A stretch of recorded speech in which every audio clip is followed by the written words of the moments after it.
You're listening to GotTechED, the podcast with your hosts, Eric Geis and Nick Johnson.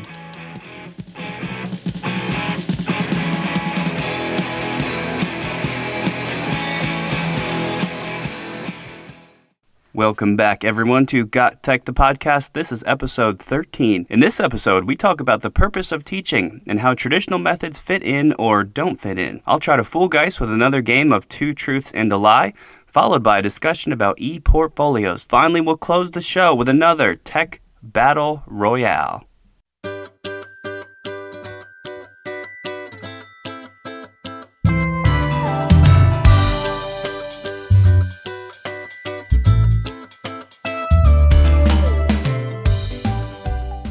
Nick, I can't believe it. We only have like 3.5 weeks until school starts. This is insane. Yeah, it does seem impossible that summer is that far through.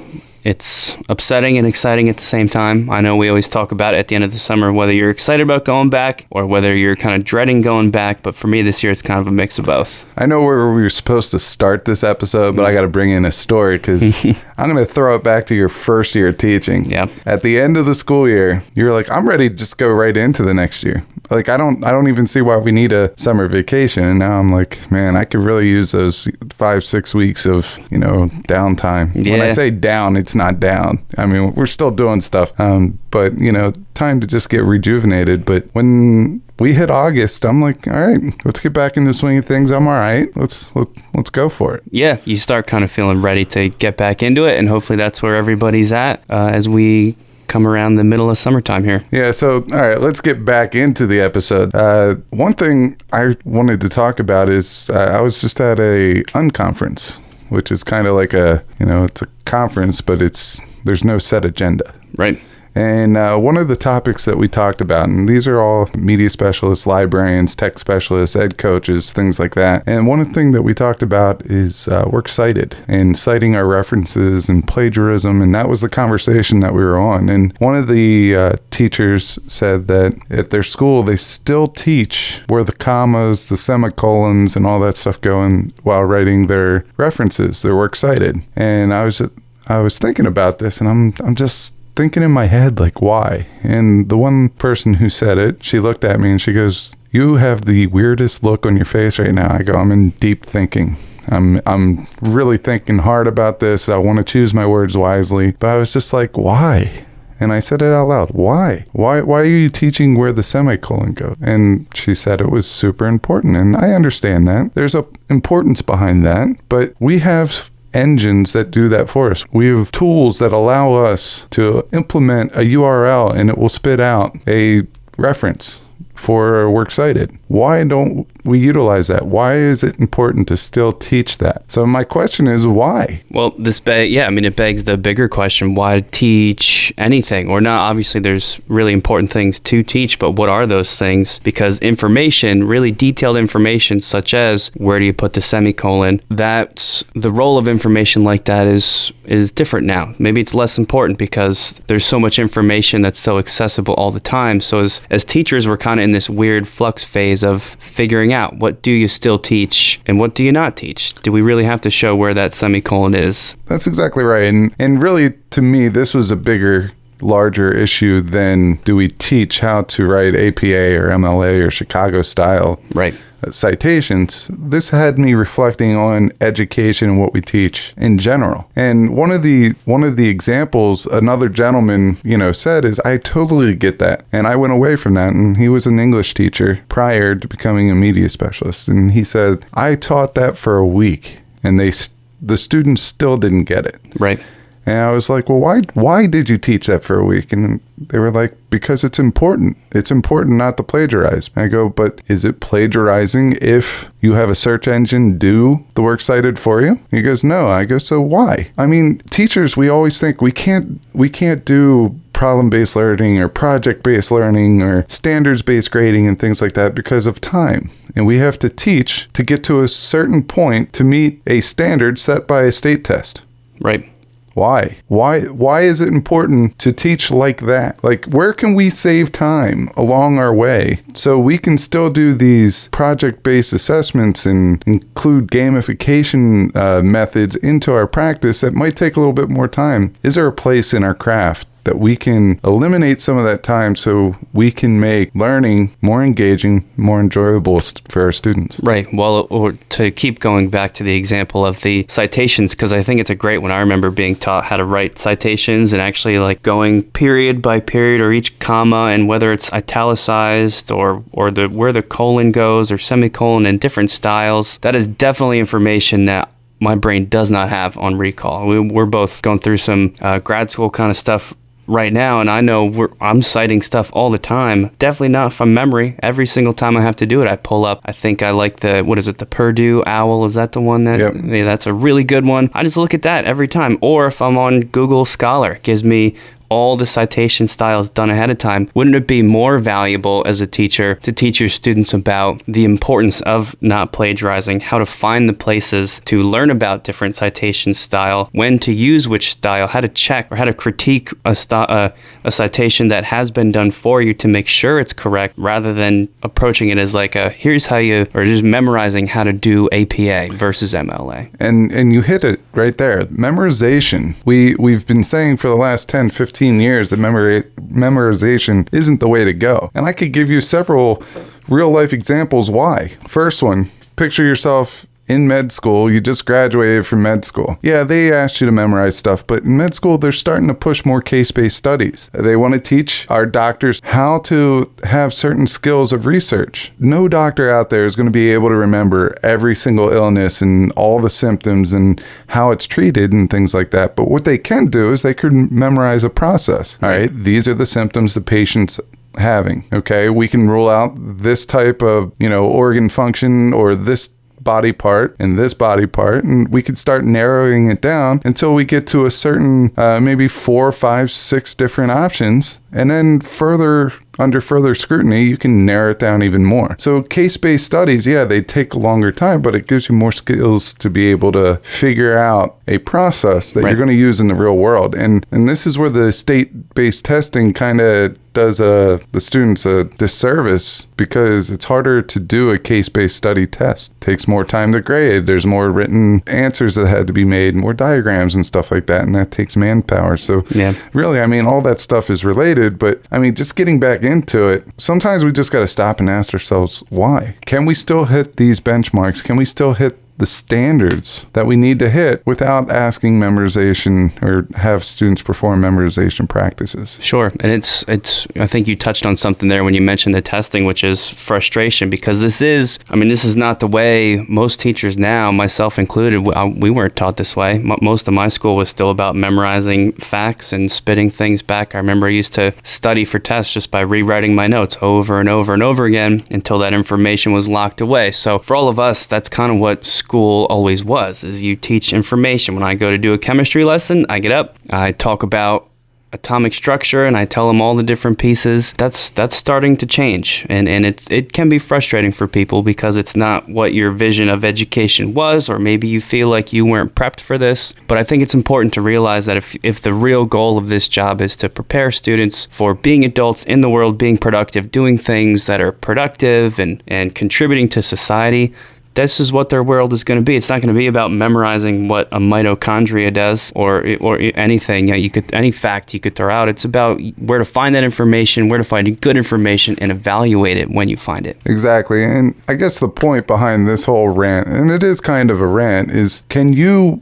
pinpoint some times throughout the year that you're asking your kid to memorize something, your students to memorize something? And if you can, how can you change that to make it be more of a gaining a skill rather than gaining memorization? I know I would cram for tests. I'd study a couple days prior to the test. I'd cram some more the night before and right before I got in to take the test. And then as soon as that test was done, all that information got put in the storage locker, never to be opened again in my brain. Sure.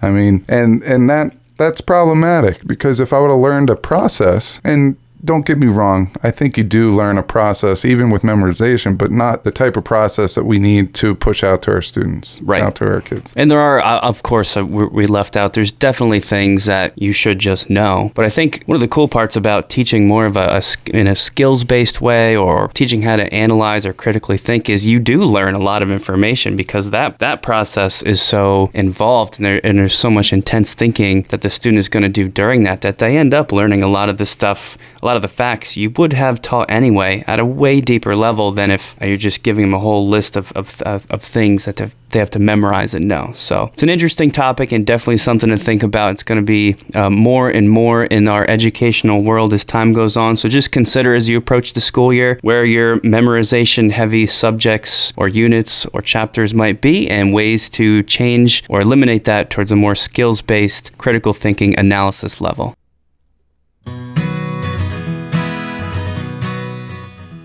You can follow GotTechED outside the podcast at gottech.com or on Twitter at WeGotTechED.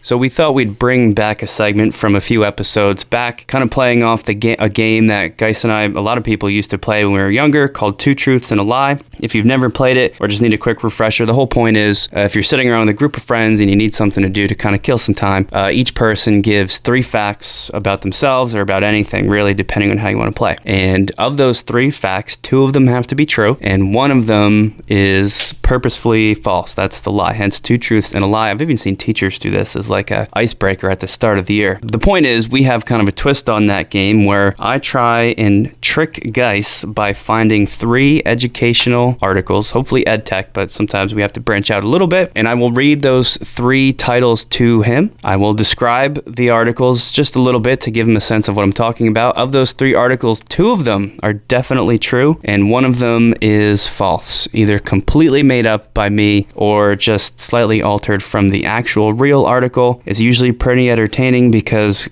Geis has a freakish ability to tell when things are true or not true, so it's always mind-blowing to me to see how good he does at stuff like this, but I'm going to see if I can trick him again. Geis, do you understand the rules? I understand the rules, and I have not read any of the articles, and I do not know what articles you're going to use, but I'm going to tell you this. I have a tickle in my nose, and I think I'm going to be all right today, but every once in a while, when those whiskers start going, I'm a little off. So it's unbelievable. And if you missed the last time we did this, he's got all these crazy ways that he thinks he knows what's going to be true or false. None of them make sense, but they always work. It's extremely frustrating to me, but I'm going to see if I can get one over on him this time. Let's kick it off. Are you okay for the first educational article? Yeah, let's go for it. All right, here we go. First one. The title is Checking Phones in Lectures Can Cost Students Half a Grade in Exams. Checking phones in lectures can cost students half a grade in exams. The gist of this story would be that students perform half a grade lower on average when they are checking their phone during lectures versus students who don't check their phones during lectures. Does that make sense? Got it. I got it. So students who are checking their phone performs less well. Pretty much. Okay. By half a grade on average. Half a grade point. Okay. Pretty simple. Are you getting your vibes from the universe coming in? Yeah, they're coming in. They're coming in slowly. Okay. So that's the first article. Second article is entitled Learning While Sleeping. This one sounded fascinating to me. Learning while sleeping. This story is about how learning capabilities can be increased if sound is input into the brain during slow wave sleep. I don't even know this was a thing, but apparently it's called hypnopedia, which is the ability to learn during sleep. Apparently it kind of got popularized in educational research during the 60s, but the brain is able to detect sound waves during sleep, and researchers have figured out a way to increase the brain's ability to take in sound waves, categorize them, and hence learn during sleeping. So again, learning while sleeping, we can increase our learning capabilities during slow wave sleep. Right. That one's a little strange to me. What are we learning here? How to... Well, like whatever, it's sound waves, so it's going in through your ears, just like when you learn stuff, while I understand that, but are we learning the whole Chinese language? Or are we learning, basic forms of knowledge? Right. That's a great question. The study that I'm looking at is trying to teach individuals about future tasks that they will complete. So you're asleep and you wake up and you know what task you're going to complete and how to do it. Okay. Okay. Very interesting. That's the second article. Our third and final article, and I think this is the one that's going to throw you off. Math with good posture means better scores. Okay. So there's a new study, and the study is finding that students perform better at math when they sit with good posture, and that they think this could have all kinds of other implications as well in other subjects. Part of the study, this was done with college students, I guess, and they just found that if students were slumped over, they didn't do as good, but if they were forced to kind of sit straight up, there was like a 56% improvement, or 56% more students found it easier to perform better when completing math problems. Well, I'm going to say that one's true because you gave me 56%. And if you said 50 or 60 and it was a solid round number. Yeah, but I could have made up 56. Yeah, you're not that clever. So that one's true. All right, here's the recap of all three before we get to the end of this. Checking phones in lectures can cost students half a grade in exams. They don't perform as well by half a grade. People can learn while sleeping, and that ability is increased if done during slow wave sleep. And finally, math with good posture means better scores. Geis has already proclaimed, because of my 56%, that is you think that's true, you said? That students will actually do better when they have good posture? Yeah, when they're in the upright position. All right, so that's they're more alert that way. Got it. I mean, there's an argument said that maybe they do better because they're comfortable slouched over, but I'm going to go straight up. Position will slightly increase your test score or whatever you're doing, the math problem. All right. Is that one? Am I correct on that one? Do I tell you right now? You don't have to. All right, you don't have to. I want you to let's try and make it a little bit harder. Let's try and label them all, and we'll unveil at the end. Okay, so then the other two. So you have to pick which one of these is the lie. Checking phones means they don't do as well in class during lectures. Is that true? That one's the obvious truth for me. I feel like that one's true. But is it too obvious? I don't know, but I'm going to say that one's true, and then that whole sleep thing, because I feel like sleeping, you hear the whole REM sleep, you hear all this and all that, but slow brainwave, future tasks. Why do I want to go to sleep? And then basically all night while I'm sleeping, it's telling me that I'm going to do chores the next day. Yeah, but that sounds terrible to me. But it's not about why you want to do it. What I'm saying is I would put up some type of like a force against that in my sleep. I would be like, no, get out. This is time for me to relax. I think that's bogus. And there goes that. Look, see the little hair? You see it? It's wiggling. Yeah, all right. So you pick learning while sleeping as the false one every time. That's actually the false one. Okay. And your reason was because... Your reason for that being false was because that's not because you wouldn't want to learn about the reason is that's when the hair in my nose started all right, tickling me. It could be the mustache. I don't know. Every time he got it again. He figured out the last time we did this as well. Learning while sleeping cannot be increased during slow wave sleep. Learning while sleeping is still super limited. The real actual article is about this. Researchers have studied playing different audio tapes while people are sleeping, and they thought that maybe during slow wave sleep, which is just a certain type of sleep cycle, your brain might actually be able to process and categorize that information, but it cannot. So you were somehow correct. Hey, I just go with whatever body part tells me to go with. In this case, it was my nose hair. Unbelievable. Well, there you have it. We got also, in case anybody's interested for these full stories, we'll put the links in our show notes. The website we've gotten these particular ones from is called ScienceDaily.com. They publish tons and tons of really cool, generally science-themed things, but you can find all sorts of stuff from psychology to math and any of the other sciences that you might be interested in. So go check it out, and I'm going to see if I can actually trick Geis with one of these in a few episodes from now.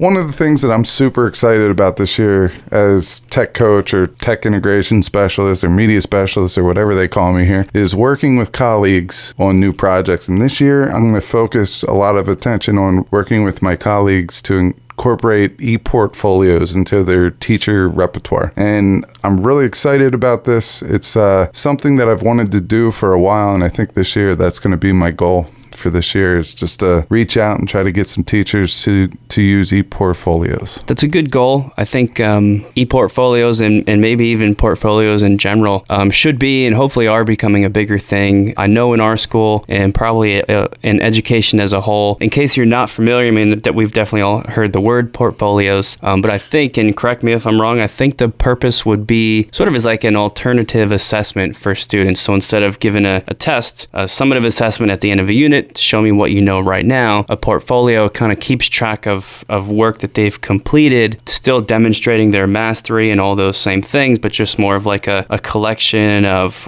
artifacts, whatever you want to call them, really, that spans a length of time and gives the viewer or the teacher or whoever's looking back over their portfolio, kind of gives them something to look at and gives that student a place to sort of present what they've done. Like, this is the best of what I've completed. This is what demonstrates what I know from this content and from these skills. And that's what you assess as the teacher. And I think if you want to do like a traditional kind of multiple choice style test, that could be an artifact in the portfolio if you want. Doesn't have to be. And that's kind of the beauty of a portfolio, is that flexibility. So as we move kind of away from traditional testing more to thinking of different ways to approach the subject of assessment, portfolios might be a good way to do it. Did I miss anything there, or does that all sound pretty close? No, I think you summed it up pretty well. One of the things that I think about is standards-based grading, and right. That's something that is taking place in our elementary schools right now, and it might get pushed up to the high school, but it doesn't have to be any standards-based grading system in order for an e-portfolio to work. When you look at a unit or a chapter or a topic that you're teaching, you typically have 7 or 8 concepts, maybe more, maybe less, give or take, that you really need the students to master. So if you provide them with options to prove mastery, are you getting the same out of your students? Are you getting more out of your students than a test? And like you said, a summative assessment at the end can be one of your artifacts. Right. That can be like the artifact that if they have to have 2 artifacts per concept or per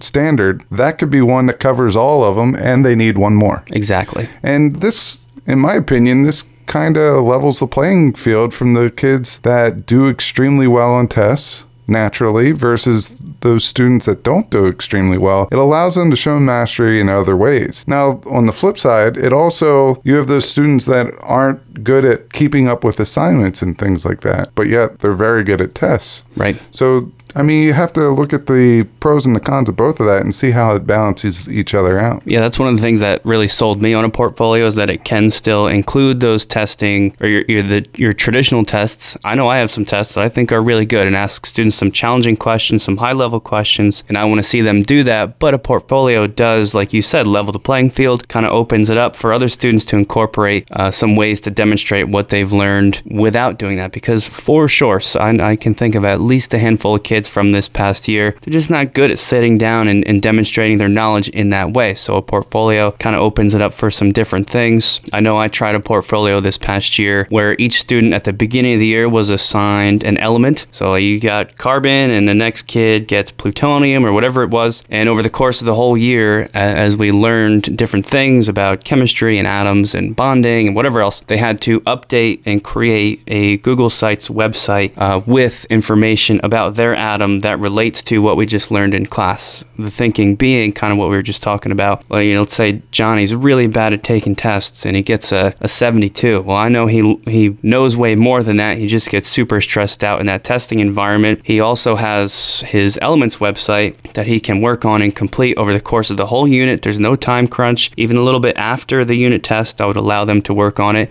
So I can go there and say, oh, okay, he didn't do so great on the test, but he definitely is aware of all the concepts I just tested for, and it can kind of balance out for him and give him a place to shine. And at the same time, if you go back to his website and you see that, he has the thought process there, but the content isn't correct and it's not correct on the test, well, it's kind of like a math problem. A kid that shows his work versus a kid that doesn't. I mean, if you take a test, that's like a kid that doesn't show his work. Right. However, if you have that backup piece of evidence, that's like showing your work in a math problem. And that will allow the teacher to better address what that student needs. Well, that was the really cool part. Is it was so funny watching the students work on these websites, because the questions I got and the questions they asked would never have come up if they were doing the same thing in a test question, because the tendency during the test is to kind of throw your arms up. When you get to a question you don't know, you kind of throw your hands up and say, well, I don't know this, but whatever, it's the test anyway. There's nothing I can do now. I can't look it up. I can't learn this, so who cares? I guess I just won't do very good. Whereas creating the website, they come to something they still don't know how to do. Well, you've got the whole day to work on it. It's due in 2 weeks. So what do? You go up and you ask me. So I get way more opportunities to help students learn the things I want them to learn, which is the real goal. It's not necessarily to have them score well on that test. It's, oh, you don't know how to do that? Let's figure it out. So it was an interesting experience. There's definitely some things I would change. I did notice some kids who were good at tests, they didn't want to make the website, because to them it was just a whole bunch of extra work to make this thing, and it kind of felt silly because they felt like they had already demonstrated that they knew everything. So if I do this again, or when I do this again, I'm trying to think of some ways to change it. Maybe give some student choice, which I know is another thing we've talked about before. Yeah, personalized learning, giving them choice. And that brings up an interesting point, because I was talking with one of our colleagues who also has 2 kids, and we were talking about little kids and how they react to the parents during different situations. For example, if my son wanted to go for a walk, but it's pouring outside, and I don't want him to go for a walk, I could give him 2 choices. We could either go on the back porch where it's waterproofed and we can hang out there, or we could play inside until the rain stops and we can go out. We gave them choice, and for some reason toddlers, 2-year-olds, are okay with choice, because I guess they're still feeling like they're winning because they got to make a choice. And really, I feel like that works with high schoolers as well. Choice it's huge. And any teacher, or like you said, as a parent who hasn't started doing this yet, my wife is a behavioral therapist, and that's pretty much her whole job, is figuring out ways to give her clients, the people she works with, to give them choice in difficult situations, because it just lends that person an element of control, while as the teacher, you're still the one setting the guidelines. As the parent, you're still the one, telling your son, we got to go for a walk in some way. You can choose how we do that, and it's kind of like a way to meet everybody's needs, and it's incredibly effective. So as teachers, if we can kind of bring that to really any aspect of our practice that we can, assessments is just an easy place to do it. Give them different options. Say, yeah, this is school. You're here to learn stuff. You do have to demonstrate to me whether you've mastered that or not, and I'll definitely help you if you're not there yet, and give extra resources. But here's some choices for how you can do it. It makes the whole process way more, I don't know if engaging is the word, but just more manageable, or it's just like kind of lets them feel like they still have a say in the process to do what's best for them. So there's several ways that you could start an e-portfolio. I mentioned Google Sites, but you could use Google Slides, and each slide is showing a different artifact for a different standard or whatever you want them to do. You could do it on a doc and make it hyperlink. That would fit in with that as well. So we're making links to each one of our artifacts, and really, if you wanted to set it up, what the standards are, you can put that in the doc ahead of time, push it out, have them make a copy, and then share it back to you as they put artifacts in there. Right. And you could see it that way. So you create the template and they make a copy and kind of fill it in. Yeah, if you don't want to do it inside the Google platform, I know there's like website places like Weebly that is free,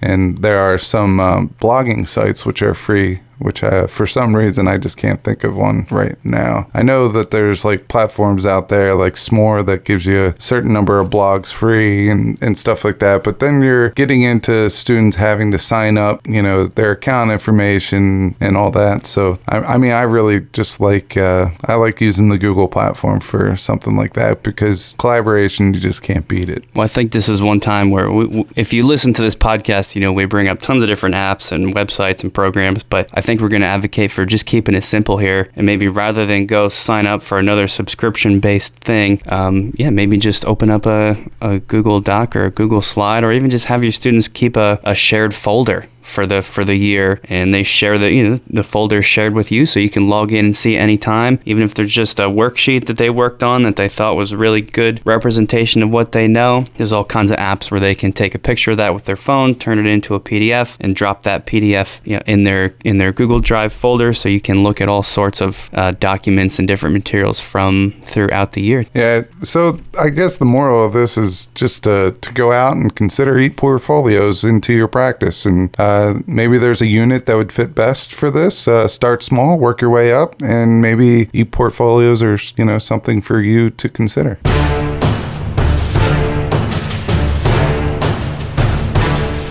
It's time for the Tech Battle Royale!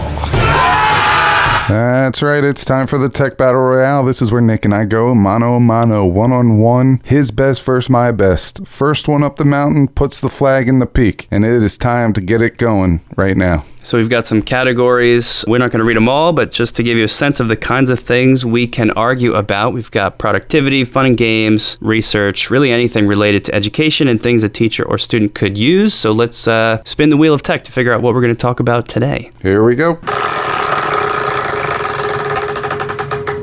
An interesting one, and I'm surprised it hasn't come up yet. The wheel has chosen websites for our topic today, and I know we both know a ton of these things, so it should be easy to pick one, not easy to argue. Yeah, I think we need to narrow it down a little bit. Let's go with websites that give you teachers resources to use in the classroom to make something. All right, and if we're doing that, I know what mine's. I mean, you won last time. Will you let me pick first? I'll let you pick first. I have a couple of different ones here, and I'm going to be very disappointed if you pick the one that I'm going to pick. And I know it's a possibility, but I'll let you go first. All right, because mine's kind of the granddaddy of all. I mean, at least for science teachers. You're making me nervous. We'll explain how we can extend that to other subjects, but it's by the University of Buffalo. Cheese and crackers. There it is. I had a feeling this is the one Geis wanted to do because it's just so helpful. The University of Buffalo is kind of the pioneering organization for case-based learning or developing case-based lessons. And if you don't know what those are, I'll describe it briefly in a second. The actual URL will be in the show notes quickly now in case anyone is interested. sciencecases.lib.buffalo.edu. But if you just do a Google search for these guys, you'll find it pretty easily. Case-based learning, if you don't know, it's really just an educational approach for a teacher to use where rather than just presenting the information, you kind of engage students in a story. A lot of times there's different roles that the students will read, sort of like a play, and it's just supposed to be a real world scenario where they apply the information they're learning in class, which is of course great because it promotes a lot of higher level thinking. Also, it kind of lets them know why that info is important. And these cases are really complex to develop. I know you've tried to make some before, really challenging. And if you go to the University of Buffalo's website, they have cataloged pretty much all the best and brightest of these things. I know they have almost 800 right now that teachers can log in and access. If you go to the website, you click on case collection, search by topic, education level, the type of case you want. They're organized a bunch of different ways. It's just the easiest place to go to find a list of cases. So if you're a science, math, you could even develop a case yourself once you kind of get the flavor of these things, really within any subject area, as long as there's a real world scenario that the students can link back to. This is the website to check it out. Yeah, this one's going to be tough to beat, but I'm going to try anyway. One thing that you did not mention about that site, and I can't let this pass, is that there's new cases being updated all the time. All the time. I bet you if you look at it, the last one's probably sometime in August. Put another check in my box, by the way, because that's another great thing about this website.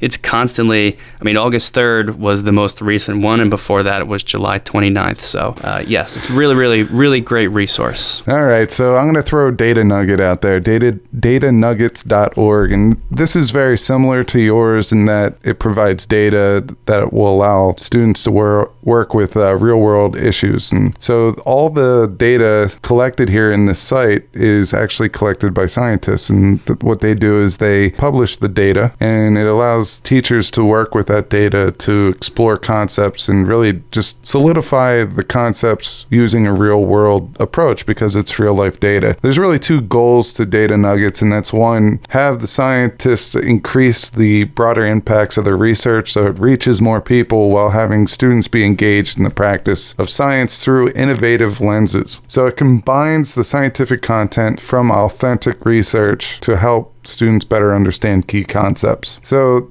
they do have their own activities there. It's very similar to your site because it has certain ways to search for these data nuggets, and it also has, you could search by topic. Both of our sites have professional development. I see both of them really fitting in the same category here, but data nuggets is more for the middle high school levels. You could search by levels, and there's a lot there for middle school and high school, where yours is more high school and college bound. And since we did not put a limitation of what type of students or what age level, I cannot fault your site for that. Yeah, it's true. And your website is powerful. I know what it's capable of. I'm going to give you the win this week. I'm not happy about it, and I really think that was my win that was stolen from me because I should have made myself go first, having won last week. Well, I think the real benefit of, Data Nuggets is really cool. I've just been clicking around as you've been talking. They have a lot of neat stuff, very similar to the University of Buffalo site. I think the big difference comes down to, do you want them pre-made from the University of Buffalo? For some people, that's definitely going to be a little bit better, especially if you're new to cases, or do you want to dive into some data on your own with Data Nuggets? I personally think mine deserves the win, so I'm going to accept that happily. All right, so what's my punishment? I think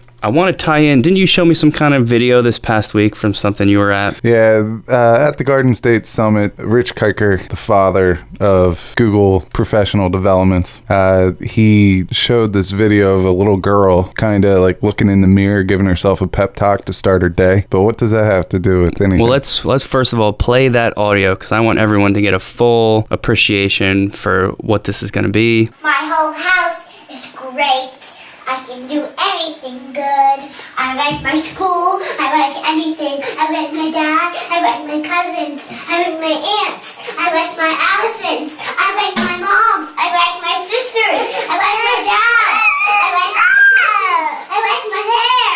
I like my haircuts. I like my pajamas. I like my stuff. I like my rooms. I like my whole house.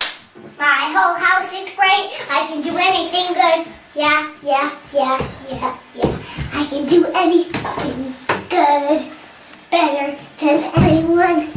Better than anyone. So that is what I want Geis as his punishment to recreate, is this little girl's kind of pump up speech. I want you to make your own version of that, and to make it even more powerful, we're presenting in a couple weeks at Rider University. I would like you to present your video as kind of like the icebreaker, just to loosen up the room at the beginning of our session. This is fantastic. This is the closest thing to showbiz I've been ever asked to do. I didn't consider that he might actually enjoy doing this. I'm going to love this, but what I love even more is the fact that I do not have to read the victory speech. And I will happily make one. Stay tuned for, can we post the video you make on our website for the listeners to check out if they want? I almost feel like that is a must. All right, so we'll post Geis's recreated video. Stay tuned for our victory speech.